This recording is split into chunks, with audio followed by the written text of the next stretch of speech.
Hi, welcome to the final lecture of Physics 2101 for this semester. I hope you had a good holiday, good Eid, and I hope you're still all safe and sound from the coronavirus. We're going to go through a bit more about oscillations, and this is going to be a rather short lecture compared to our previous ones. We're done with pretty much the entire chapter, and with that, the entire syllabus for this course. I know it hasn't been the easiest of times in transitioning from a face-to-face environment to a remote learning environment, and that you are trying your best, and so are we, in making this experience work and hopefully not lose out on the educational value of the semester. With that, let us continue. Some of you have asked who's Dr. Safin, who appears in the bottom part of this of the first slide of every lecture. Dr. Safin, who is the person who initially made those slides, and it is only fair that he is credited with the slides that he has made and kindly agreed for us to use. Okay. Continuing on with oscillations, we spoke about time periods, about frequencies, about some units. We did a few examples, and today we're going to look at two very real-life problems and examples of what a simple harmonic oscillator does and how does it work. The first one is called the torsion pendulum. The torsion pendulum is one which has a rotating disc or rotating object suspended from a wire which is fixed on one end but still free to rotate. Okay. So rather than go left and right like we discussed in the previous lecture, this one is sort of going to go left or right, or going to go but depend on its angular momentum. So how does this work? First, what does torsion mean? Torsion means twisting, because while the object rotates, so does the wire. So we know that for a pendulum, or for something that has an elastic potential energy, F equals minus kx. We're going to use the angular analog of this. So as usual, F becomes torque, x becomes theta, and for k, we draw a k in a very funny way, and this is actually the letter kappa from the Greek alphabet. Okay?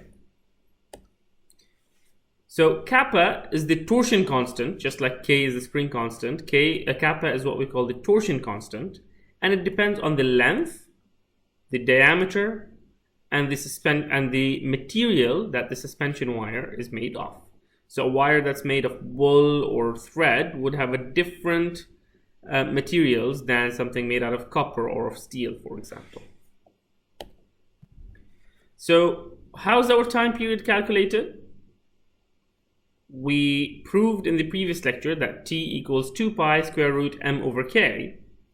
And what we're going to do is 2 pi is still 2 pi, it's a constant. And we are going to change the variables here to their rotational substitutes. So mass becomes inertia and k becomes kappa. Let's do a sample problem to illustrate this.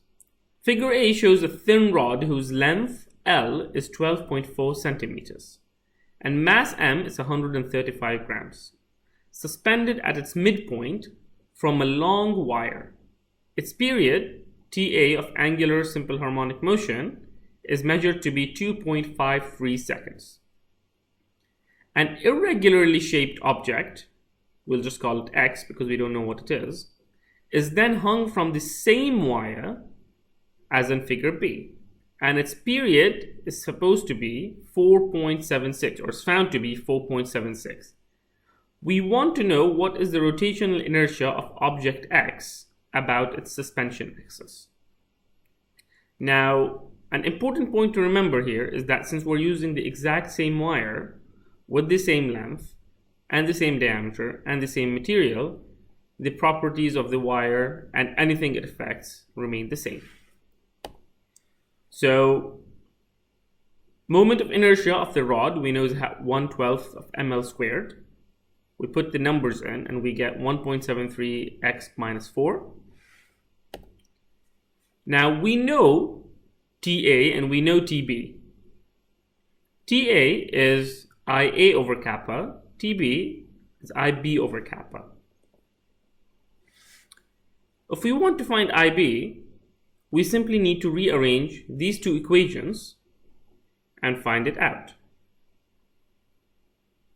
Now the 2 pi's will cancel out, the square roots will cancel out via squaring, and we end up IB equals IA TB over TA squared. We put all the numbers in and we get 6.12 times 10 to the minus 4. Remember, this is only possible because the kappas here are the same, since this is the same wire. Okay? What about pendulums? Just normal pendulums that go left, right, left, right. Now this was something you were supposed to measure in the lab. Unfortunately, it's not possible in remote teaching. We use something called a small angle approximation, in which we assume that theta is much less than 1. Now, if we assume that theta is much less than 1, we can use an approximation where we say sine theta is pretty much equal to theta. The question is, how small is small enough? Let's try it out.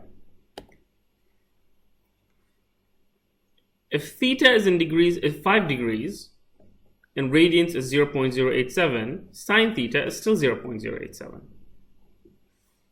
At 10 degrees, sine theta and radians are pretty much the same.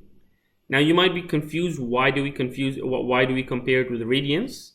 Because trigonometry is mainly actually based on radians. Okay?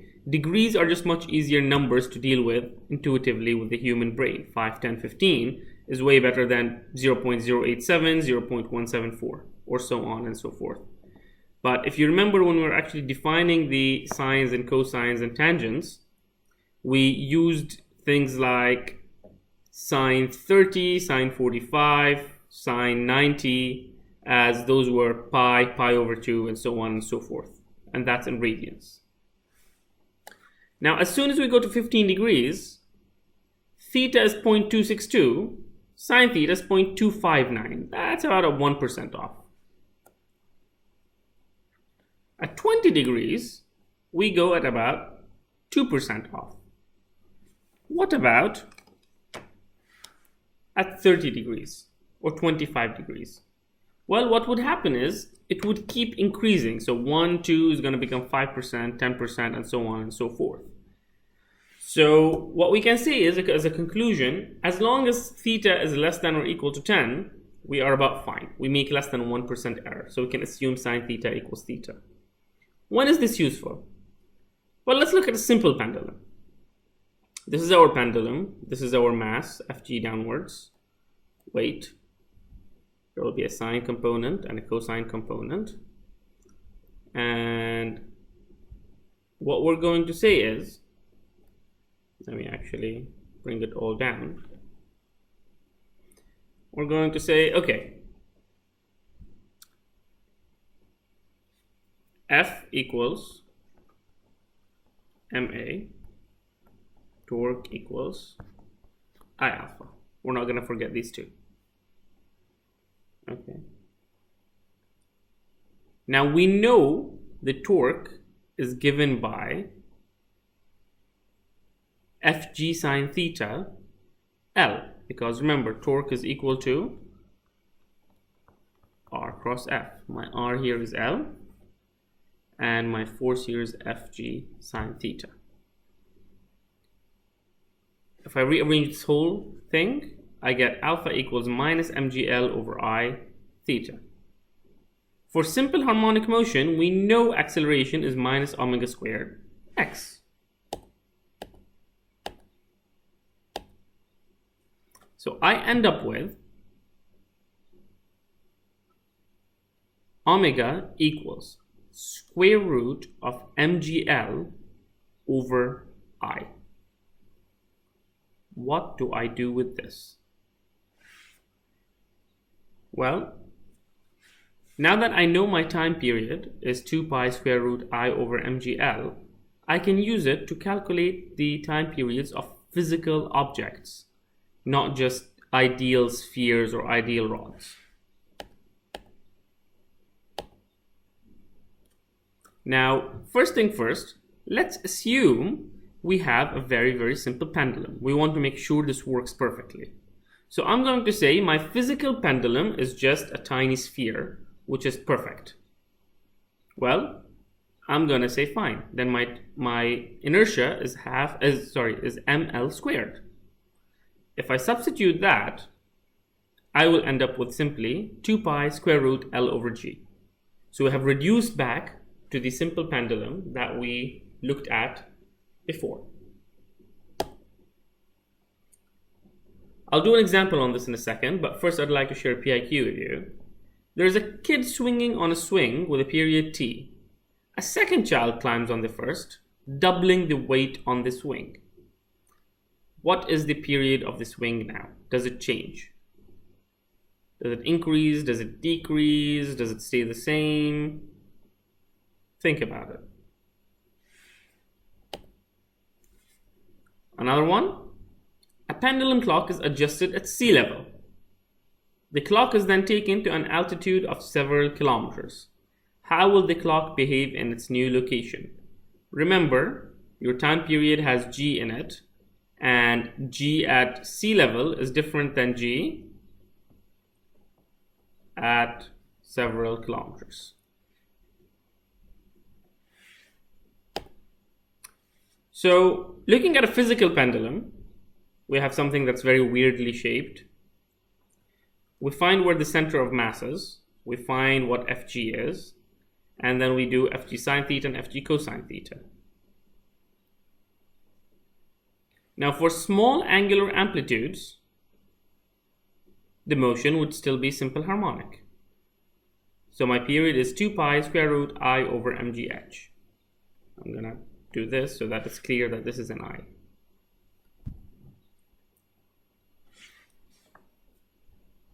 Yeah? Okay. Remember, the rotational inertia is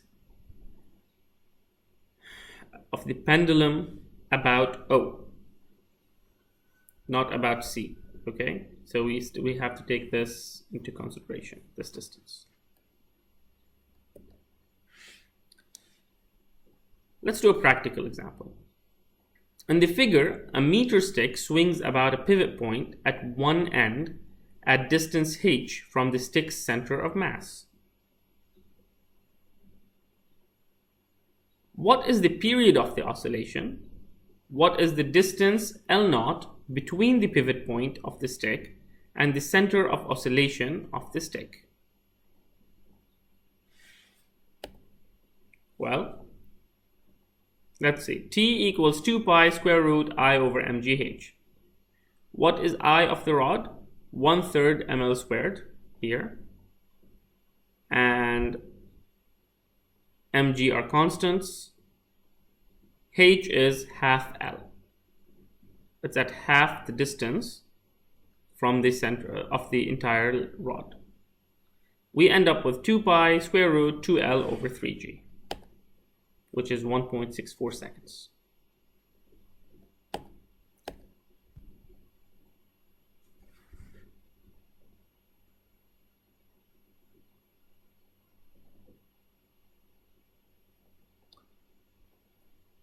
Now, B, we want to find the distance L0 between the pivot point of the stick, which is here, and the center of oscillation of the stick. Well, t is equal to 2 pi square root L naught over g. If we simply substitute, we end up with 66.7 centimeters.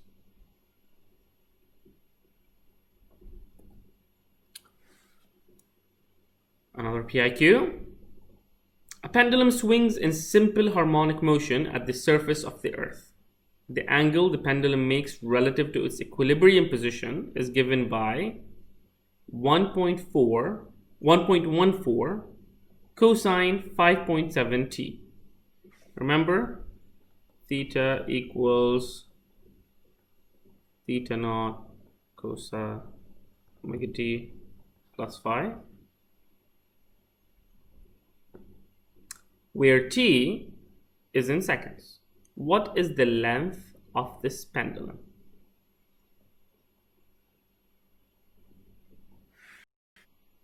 Think about it. You need to consider what is the time period it takes, and from that, use that to infer the length of the pendulum. With that, we finish this course for the semester. I hope it was useful and that you have been able to keep up with the course, though remotely. Wishing you best of luck with your test 2, which is on the 9th of June, which is on a Tuesday. Good luck. See you around.